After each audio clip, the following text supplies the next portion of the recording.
Right. Good morning, everyone. My name is Dana Down, and I'm honored to present my good friend and our guest speaker, Jay Chodagam. As a meditation trainer, Jay has lectured in many colleges and universities and held workshops in 9 countries. He has traveled all the way from San Francisco to talk about inner peace and well-being. Please join me in welcoming Jay.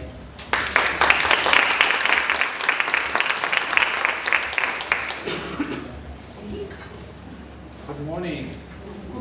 Good morning. Okay, there we are.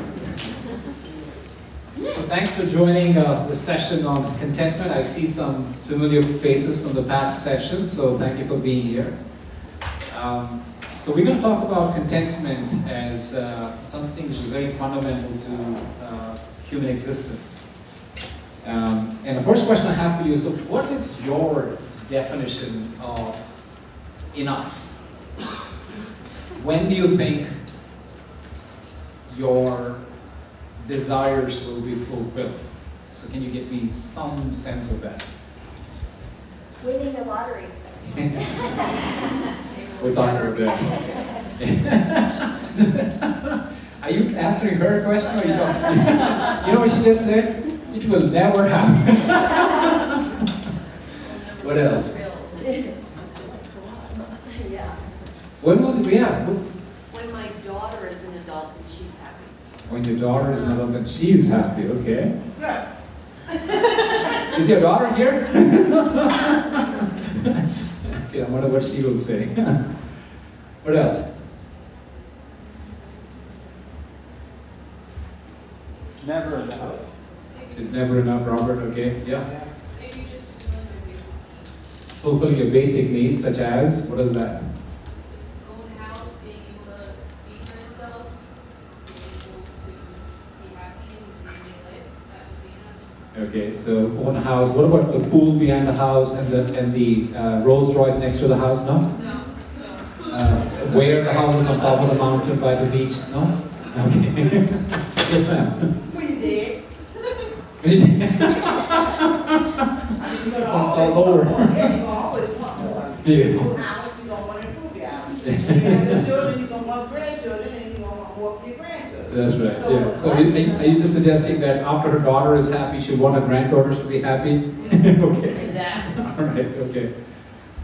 Okay, so let's talk about what Olivia just said. You know, so Olivia just said that when you win a lottery, you're going to be happy. Okay, so I read a recent study by Dr. Dan Gilbert. You can look him up. He's done a wonderful TED Talk. He's done a study on people who won lotteries and people who have experienced paraplegic. I don't know the exact term he uses, but basically people who've lost, you know, activity in some part of the body. The limbs have stopped working. You know, no part of the body is dysfunctional, etc. It's interesting. So his research goes like this. He's measured their state of well-being, happiness, and the stuff, a year after they have the people who won the lottery, right? People who won the lottery and the people who lost their limbs or, you know, sensation in their lower half of the body. What he realized is a year later, both of those groups were just as happy. Sit with that for a second. A year later, the people who won multi-million dollars in the lottery and the people who have lost their sensation in their legs and their whatever are just as happy. For the rest of that analysis, you can go look up his TED Talk, Dr. Dan Gilbert. Okay, so let's talk about what we're here to talk about. We're here to talk about some things that are to do with contentment. Okay, so the enough is the state of contentment, and we'll talk about what that might feel like. We'll talk about happiness and what it has to do with contentment. And we will try to do a meditation exercise, and then I'll ask you a question, a contemplative thing for yourself to take away, such that you cultivate your own sense of contentment. And then we talk about creating a life that you love, and what are some key ingredients for you to keep in mind for that. So first of all, everybody's heard of Socrates, okay, the teacher of Aristotle. So this guy said, contentment is natural wealth. Luxury is artificial poverty. Right? So having your basic needs met is a state of opulence that one feels, and anything that is external is never-ending pursuit, as I think somebody mentioned here, and it is a form of poverty. So another way to look at it is that a rich man can be judged or can be found by the lack of his needs, lack of his wants. Do you guys get that? The definition of somebody who's rich or wealthy is the lack of, or the shorter one's list of needs, the wealthier one's sense of being. So this is from a great philosopher. So I got a video to get this whole conversation started, so let's roll.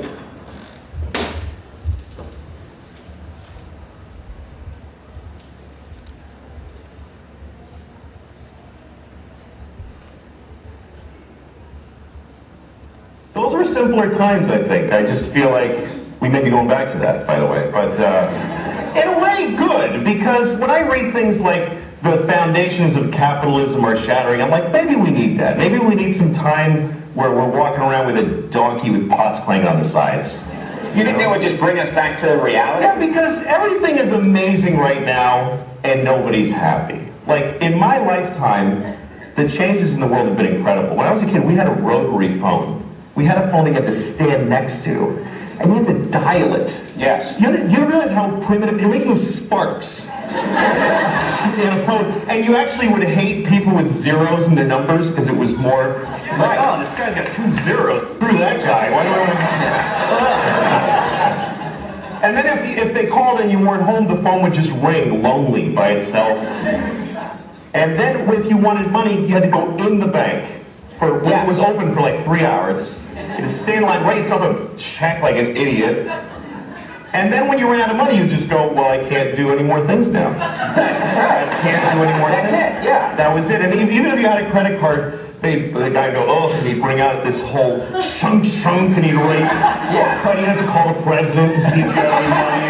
It's all true, kids. You had to call the president, yeah. It was ridiculous. Yes. Do you feel that we now, in the 21st century, we take technology for granted? Well, yeah, because now we live in an amazing, amazing world, and it's wasted on the crappiest generation of just spoiled idiots that don't care, because this is what people are like now. They got their phone, and they're like, ugh, it won't. Give it a second. It's going to space. Can you give it a second to get back from space? Is the speed of light true?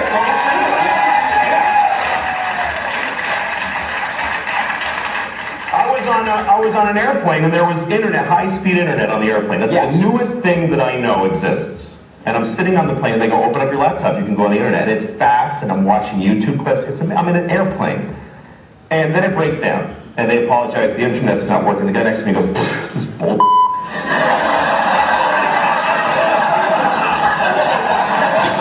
Like, how quickly the world owes him something he knew existed only 10 seconds ago. Right. And on planes,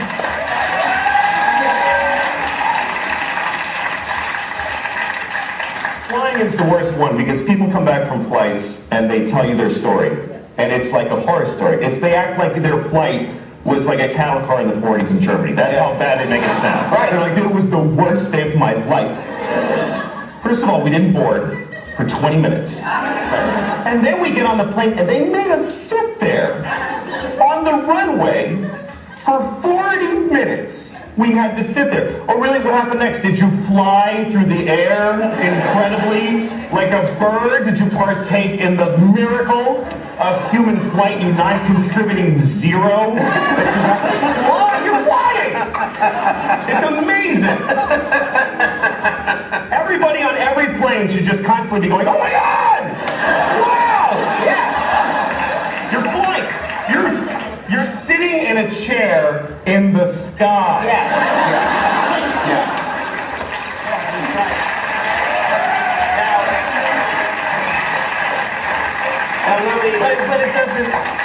go back a lot.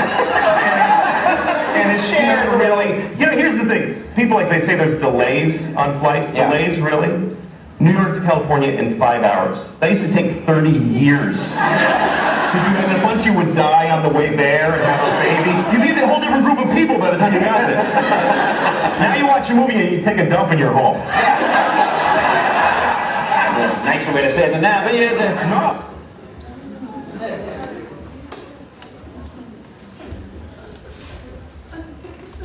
So I didn't think I could say it more eloquently than C.K. Lewis, so I said, let him do the job of putting things in perspective. Where we were just a few years ago, where we are now, and how we take things for granted. So folks, what do you think is the opposite of contentment? Stress, frustration, what else? Misery. Misery, what else? Huh? Sorrow. Sorrow. Striving. Striving is actually, you can see it feels like it's in line, but okay, anyway, so what's the opposite of contentment? Dissatisfaction. There's a word for it. It's called entitlement, right? A sense of unearned, like you talked about it, right? Entitlement, a sense that I deserve this. And when that sets in, there is all of those things that you all just mentioned, right? So, what does that feel like? What does the expression of real contentment look like? First of all, when one is content, others are able to perceive it. When one is content, there is natural sense of happiness that oozes from their being. And then the words, the actions, the thoughts, words, and the actions are filled with quality. So you're not like saying something just for the sake of saying it. In a state of contentment, what comes from you is of quality and value. So there's a wise saying from the East which says, to the extent that you are a jewel of contentment, that means the more you shine, you radiate contentment, to that extent you are loved by all. Folks, if there was one thing you want to take away, perhaps it's this from this session. If you feel nobody loves me, I don't get the attention, I feel like I'm left out, ask yourself, if you want to change that, how content are you with yourself? And that will ripple outwards. Okay. So you've heard of Dale Carnegie. If you haven't, he's one of the pioneers of the Industrial Revolution in our country, and he says, it isn't what you have, or who you are, or where you are, or what you're doing that makes one happy or unhappy. It is what you're thinking about. There was a scientific experiment done by some neuroscientists which measured the brain activity to happiness.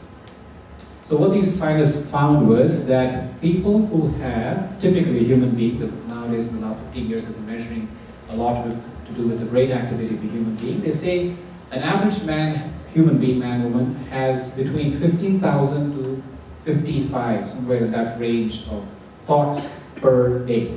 So it's 12 to 15,000 up to maybe 55,000 thoughts per day.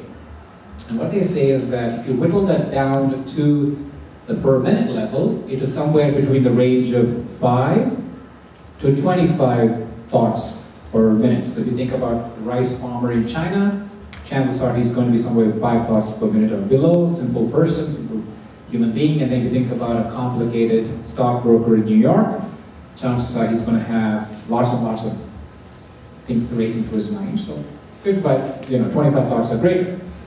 Now here's the interesting part. They found that these people who are having this low thought frequency, you could be sitting on a beach in Hawaii. Okay, so think of a wonderful place. Beach in Hawaii is just an example. Looking at a beautiful sunset, if your mind is spinning at 25 thoughts per minute or greater, you're experiencing peace, peacelessness, misery, and discontentment.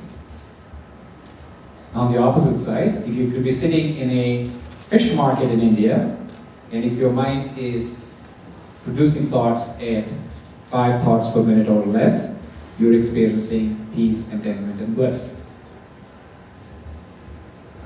So sit with that for a second. How much of our conditioning, cultural, social conditioning, makes us believe how we are feeling is based on what is happening out there, right?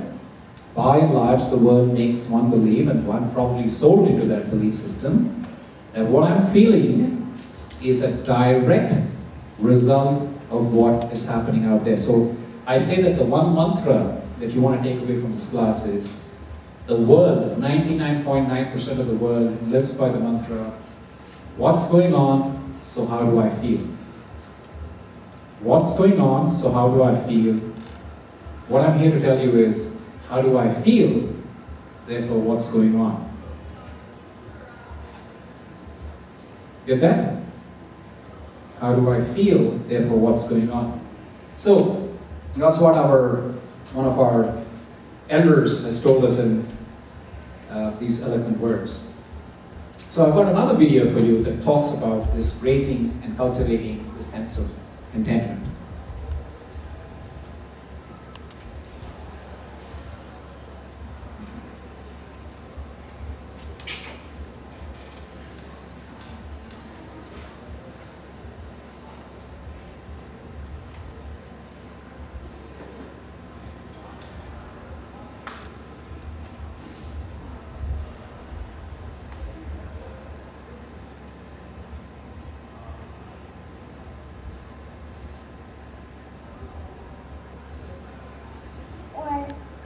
Watch TV, it's just some shows that are pretend, and when you explore, you get more imagination than you already had, and when you get more imagination, it makes you want to go deeper in, so you can get more and see beautiful things, like the path. If it's a path, it could lead you to a beach or something, and it could be beautiful.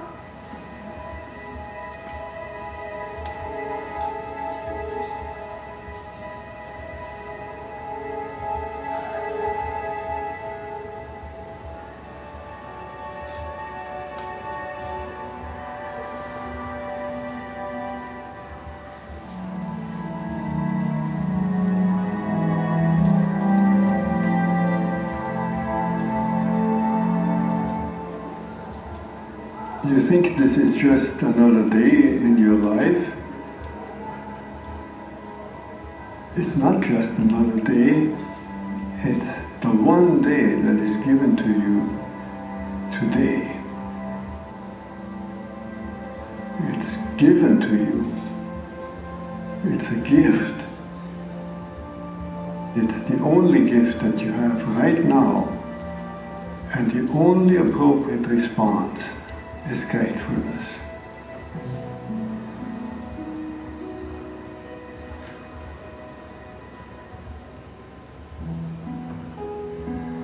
If you do nothing else but to cultivate that response to the great gift that this unique day is, if you learn to respond as if it were the first day in your life and the very last day, then you will have spent this day very well. Begin by opening your eyes and be surprised that you have eyes you can open. That incredible array of colors that is constantly offered to us for pure enjoyment. Look at the sky. We so rarely look at the sky. We so rarely note how different it is from moment to moment with clouds coming and going. We just think of the weather, and even of the weather we don't think of all the many nuances in weather. We just think of good weather and bad weather. this day, right now, it's unique weather. Maybe a kind that will never exactly in that form come again. The formation of clouds in the sky will never be the same that it is right now. Open your eyes, look at that. Look at the faces of people whom you meet. Each one has an incredible story behind their face. A story that you could never fully fathom. Not only their own story, but the story of their ancestors. We all go back so far. And in this present moment, on this day, all the people you meet, all that life from generations and from so many places all over the world flows together and meets you here like a life-giving water if you only open your heart and drink.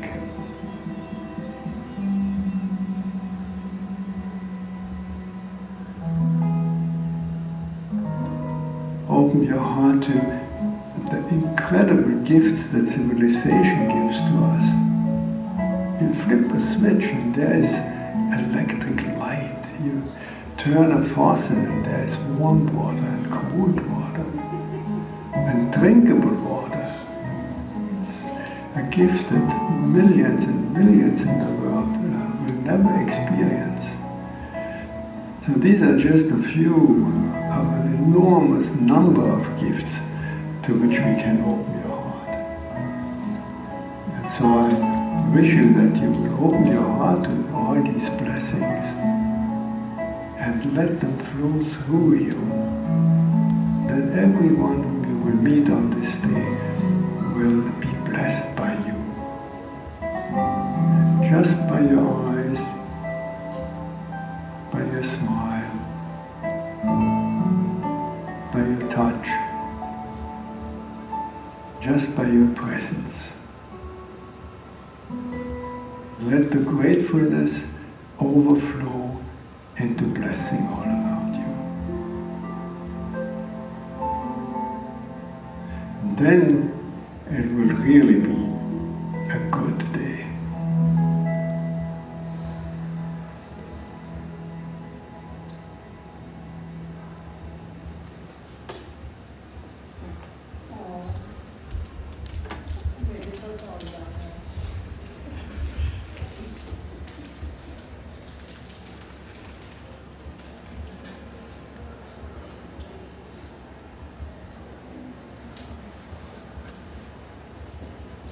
Right.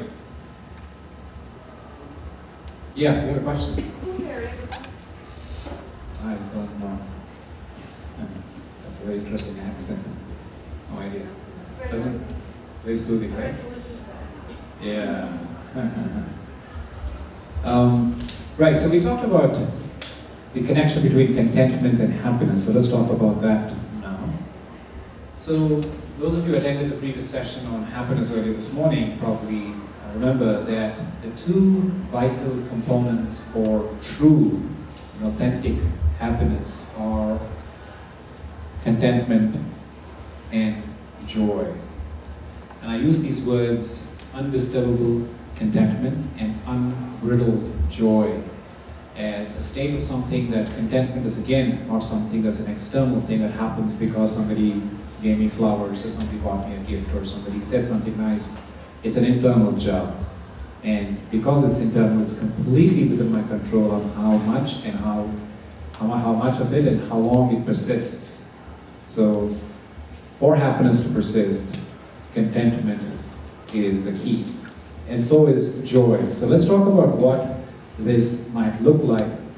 Contentment is possible when we reawaken the awareness that everything near and far in this world is exactly the way it is meant to be in this moment that we call now. Everything and everyone is doing exactly what they should be doing in this moment that we call now. I could spend the rest of today talking just about this point. Yes? So much of our complaints in life, so much of our sorrow and discontentment comes with how somebody else is doing, saying, being, etc. But it's about looking past the defects, right? And looking for specialties. Everybody has something. Everybody has at least one thing. And that, you know, when you recognize the virtues in a person, it does many things. One of which is it helps to build a relationship with that person. It helps to make that person feel better about oneself, such that when you're happy, you end up doing a lot more positive things than you were otherwise. And third, when you recognize something in others, what that automatically does is that it sticks with you. When you see a virtue in somebody else, it automatically inspires you to live that virtue yourself. Okay? And that the fact that there's only one moment, there's only this moment, and that wherever you are, whenever you look at the watch, it is always now. So it is not something that I will get it someday, I will get it someplace, I'll get it somehow. The only time and the only place for it is here and now.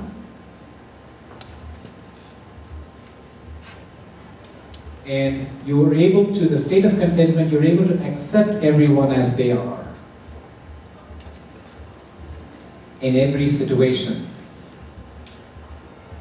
Yes, they may not be perfect, but that's okay, that's their part and they're doing the best that they can. They're playing their part accurately, and so you play your part. It's just a drama.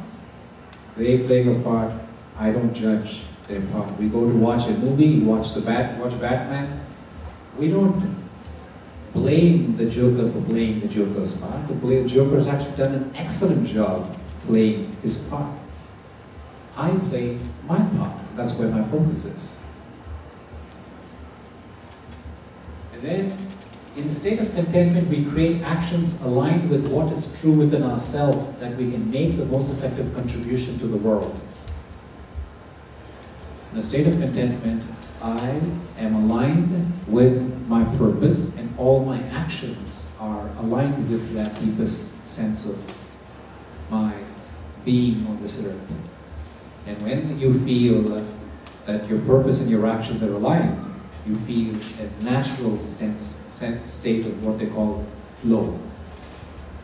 And I tell you, this is very easy said, but the premise behind this is you need to have cultivated time. You need to have cultivated an understanding of who you are, why are you here, and what is your purpose on this earth. What is your value system? Unfortunately, these are lessons that even your mama cannot tell you. If you had a twin brother or twin sister, they will be different, maybe slightly different, but they will have their own purpose, they'll have their own value system, which one cannot just emulate. You cannot go find this on the internet. You can't Google for this thing. This is not a search out there, but it is searching inside yourself. It needs you to take time to figure out for yourself. And this requires some understanding of why it's important to take pauses, and some understanding of how to make that internal journey to figure out why you're here, who you are, and what your purpose is. And when people outside, when others are not seen acting in alignment with what is true in them, our response is not one of judgment, but it's one of compassion and understanding. Again, this requires a certain amount of inner stability to do that, an inner grounding for you to do that. When you realize, when you make that journey within, you realize it's not a walk in the park. It's not a bed of roses. It takes a certain amount of discipline and understanding. And when you are stable, when you are content within, you begin to allow others, give them room with positive energy to play their part. So it's not one of judgment, but it's one of compassion.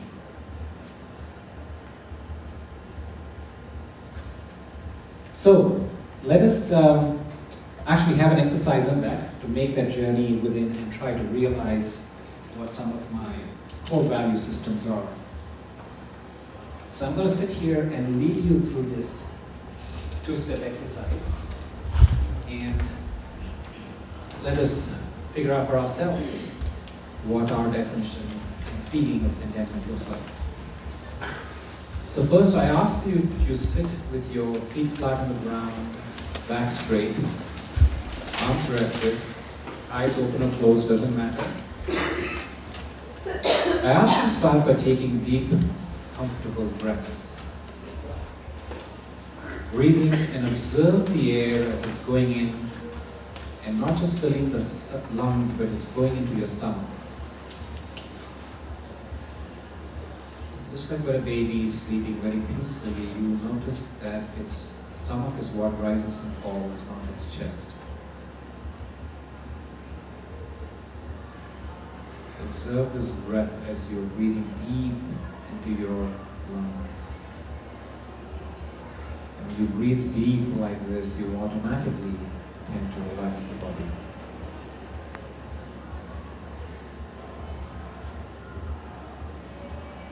Observe the flow of air through the nostrils and down the windpipe, going into your lungs. And as you exhale, notice the warm air surfacing up and through the nostrils, out.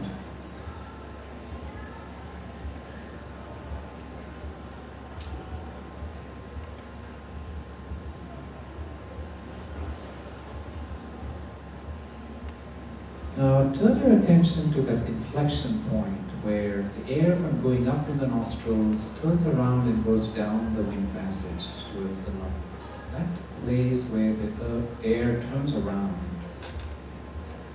the bridge of the nose, where the nose meets the forehead. Just for a second, let us place our attention in this area, just behind where the eyebrows meet.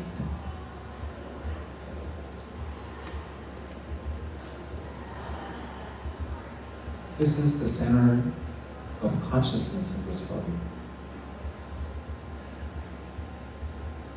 Imagine in this place, right between the eyebrows, just behind the forehead, somewhere below the brain, somewhere between the ears, there's a tiny point of light.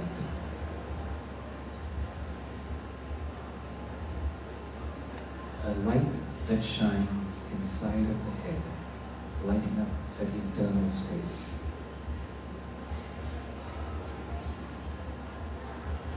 Now let us consciously shine this light up towards the brain,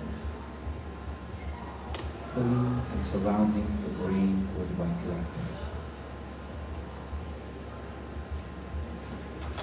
Next, let us turn this light towards the eyes, and behind the eyes, filling and surrounding the eyeballs. And let us send that light to the nose, the mouth, the tongue, the ears, the back of the head. And at this point, the entire head space is filled with white light. Now let this light go down the throat passage towards the chest region, filling and surrounding the heart, the lungs, the stomach, the intestines, and the pelvic region. Now let us send this light down the left leg, going from the hips down to the knees, down to the ankles, and to the tips of the toes. Let us send this light down the right leg, from the hips hips, down, knees, to the ankles, to the tips of the toes. Now let us send this white light down the left arm, starting at the shoulders, down to the elbows, to the wrists, the tips of the fingers. Send it down the right arm, from the shoulders, to the elbows, to the wrists, and the fingers. At this point, the entire body is filled with this white light.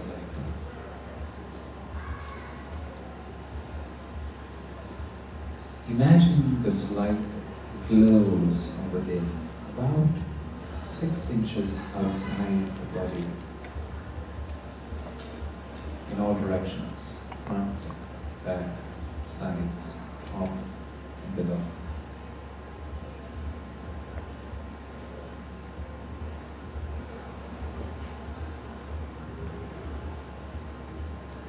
This is the light that heals from within.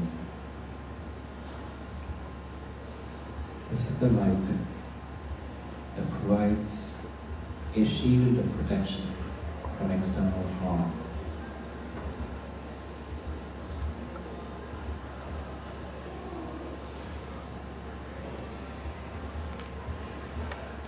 And from this state of being in light,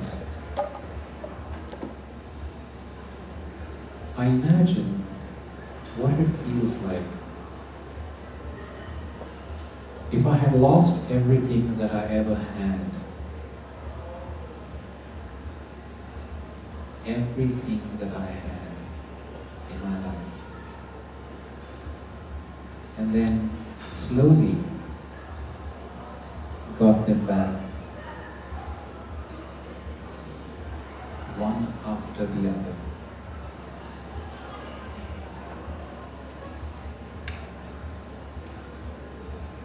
What would that feel like?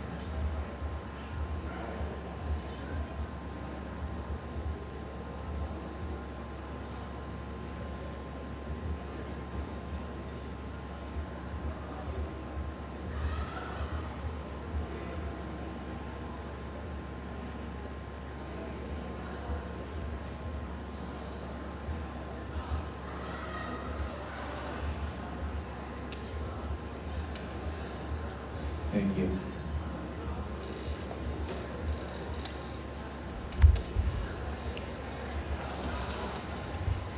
So I'm doing a quick sharing of what this felt like.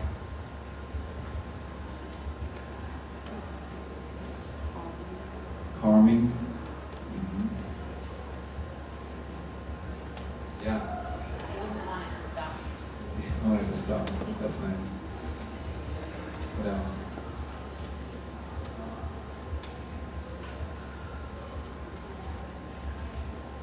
Yeah. A sense of? A sense of relief. Okay, great. Yes, ma'am. Tingling feeling. Tingling. Yeah. It gave me a sense of control. Sense of control. Wow. Imagine if you can cultivate that. Yeah, just knowing that regardless, that whatever that situation is, you're in control of it, that you have that ability I tell you, if you can only cultivate that, because life is a struggle about giving up and trying to bring back control. And there's so much sorrow in that process, so much energy spent in that. Realize it's really the only thing I can control is what's happening inside of me.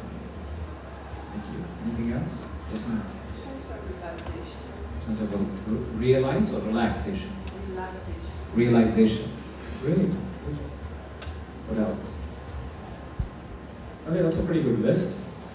So let's, now we're in the final stretch, the phase of wrapping up this thing. So, in summary, I'd like for you to take away a few things. That the more positive the thoughts flowing through my mind, the more contented I feel. And the more slower I create these thoughts. There's a direct relationship between the quality of the thoughts and the speed of the thoughts, which I told you earlier about when I talked about that experiment. That positive thoughts flow slowly. Contented beings create thoughts slowly, but they are of greater value and they are of greater meaning to myself and for others. It's easy to feel contented when you're praised, but the real spiritual strength, and I use the word spiritual because it's not a physical, it's I'm differentiating an element that is metaphysical here. Real spiritual strength is when you're able to feel contented in the face of defamation, criticism, right? That's when the rubber meets the road, so to speak. That's when your true test comes into play. If you could practice what I shared with you, being the detached observer, letting it come and go. It's not about you. There's another very interesting research done at Stanford University. Why do good people do bad things? I'm going to cut short all of that and say one thing for you to take away. Happy people do not give grief. Happy people do not give grief. So if somebody is saying things that are criticizing, offensive, etc., blaming, so on and so forth, it's not about me. It is because of how they're feeling. If you can separate that, just that thing, you have that sense of control and therefore a sense of well-being. When I don't have any clarity on my own identity, when anybody says anything, I believe that. Why? Because I don't know any better. You guys get what I'm saying? Okay. So to develop that strength, that spiritual strength, that sense of contentment in the face of onslaught of criticism and blaming and so on, one needs to understand this thing called unconditional love. And you do understand that you can only understand this concept of unconditional love. We talked about it in the previous session, we called about it the flow, is when I'm in a state of deep contemplation. I can understand that only when I'm completely still and I'm internalized. When I'm aligned with my value system, cannot there be a possibility of that unconditional love to flow? And then I feel satisfied no matter what anyone throws at me. Because I'm very rooted, grounded in who I am, what I'm here for, and what my value system is.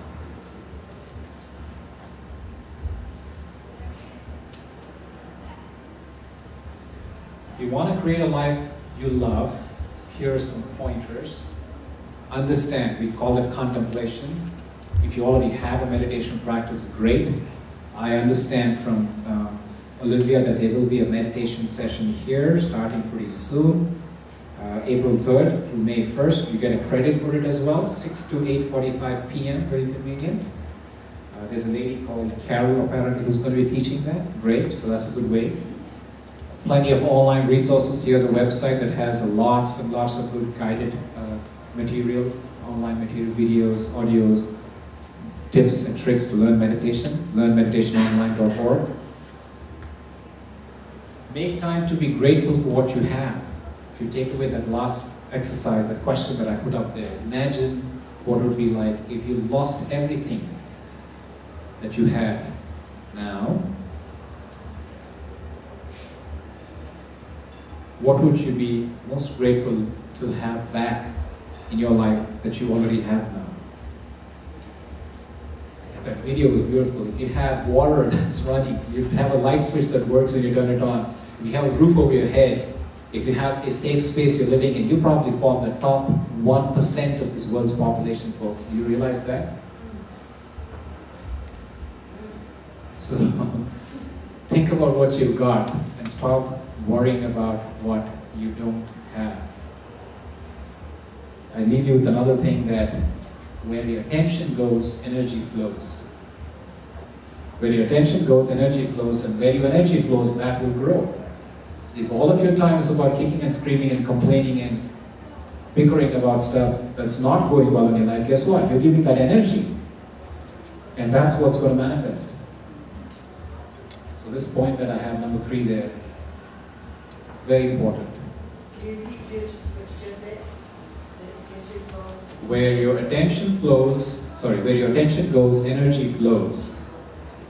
And where energy flows, it grows.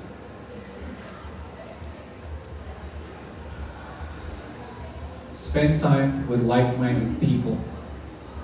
So I've said this before, I'll say it again, that you could be a saint that has done meditation for 20 years in the Himalaya mountains and just descended down to Phoenix, Arizona. And if you hang out with people who are going to be talking about football scores and what to go shopping and what movie to watch next, and what you bought or what you ate, and if that's all you're going to be talking about, you will be dragged down to their level. There's no question about that. Everything reaches a state of equilibrium. You're an average of the company that you keep. Find people with elevated self-interest. Find people with higher goals and purpose in their life. Okay? Hang out with them. Right?